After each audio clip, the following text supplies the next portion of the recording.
Hello? Wrigley! Is that your buddy? Where's your buddy? Get your buddy. Get your buddy. Is that your buddy? Go. Get him.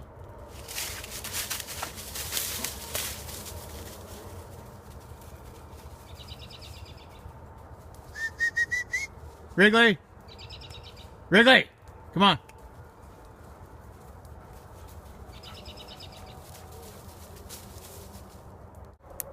Wrigley. Good boy.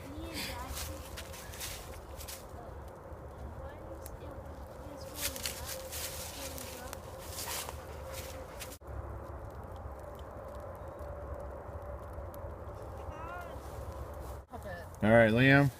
Yeah. Mom doubted the super shelter. Yep. The dog won't go in it because it's too hot. So there's the super shelter. And we brought the least outdoorsy person in our family out here, which is my wife. And can you tell me what that says? 82 degrees. 82 degrees, and outside right now, that thermometer in my pocket was 46. Yeah. So are you comfy? I am. I like it better in here. All right. See you later. All right. Fist bump, baby.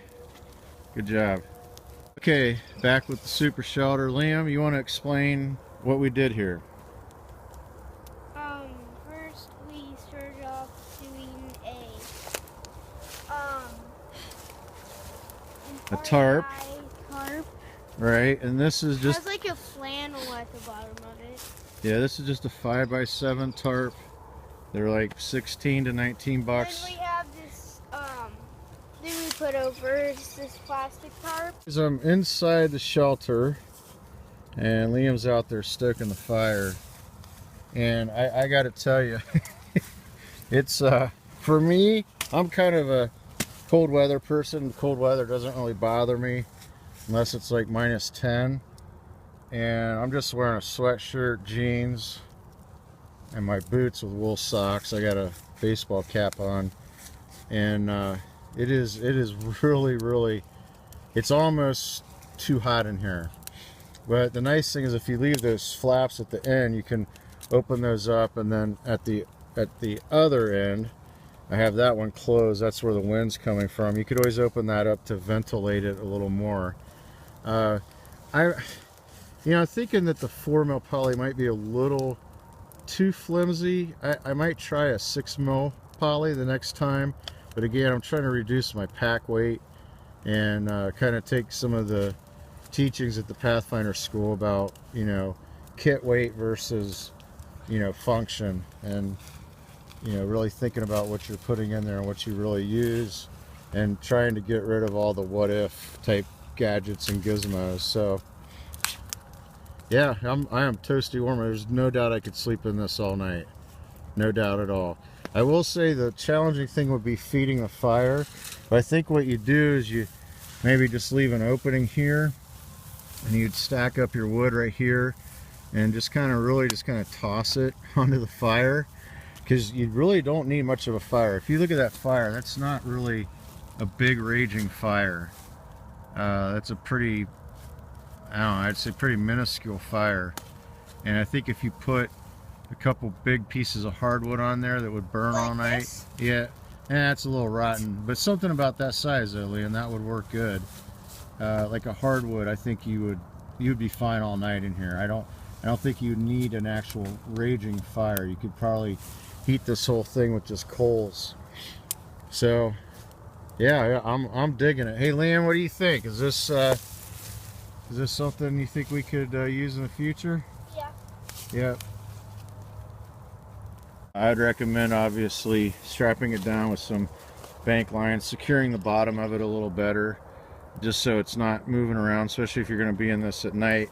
And I can tell you this, you don't really need the fire that close.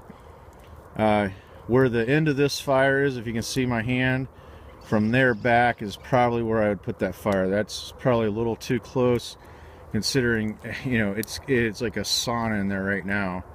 So These do work. I have done these a couple times, but not with this type of tarp setup, and it works really well. So Liam, you nice and warm in there? Yeah. Are you sweating yet? I'm not really sweating.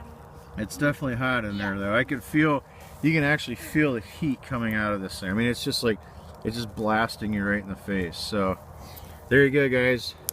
One of the things we learned at the Pathfinder school, and this whole system with the plastic, the tarp, and this is not a wool blanket. It's an 80-20 blend. I got that at Menards for $9. They are good down to about, I would say, just right at freezing. Below freezing, they're not real great, but they will definitely do the trick. Pathfinder school, we were literally freezing. Yeah, we got down to 27 the one night, and I had 3 of these wool blankets from Menards, and it just didn't seem to do the trick. But for $9, if you're doing fall, late fall, spring, summer, these are great things to put in your pack. They're lightweight, inexpensive, and if you lose one or tear it up, you're not going to cry about it. So this is Jeff with the Common Sense Camper and the Super Shelter, camping out.